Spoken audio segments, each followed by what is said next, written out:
দেখুন, এটি হলো পাহাড়ি ডুমুর ফল। এগুলো হজম শক্তি বাড়ায়, হৃদয়কে মজবুত রাখে, শরীরের রোগ প্রতিরোধের ক্ষমতা বাড়ায়। সবার প্রথমে আমাদের পাহাড়ি গ্রামের মানুষ এগুলো এক এক করে বাঁশের টকরিতে পেরে আনে।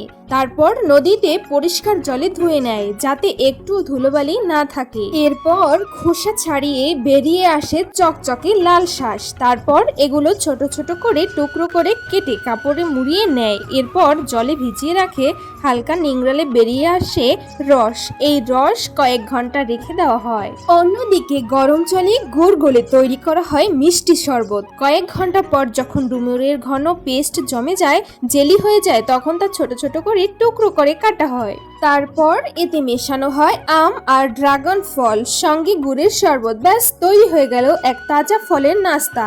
তো ভিডিওটা কেমন লাগলো অবশ্যই কমেন্টে জানাবে, আর OMG3 চ্যানেলটি আমার সাবস্ক্রাইব করতে ভুলো না।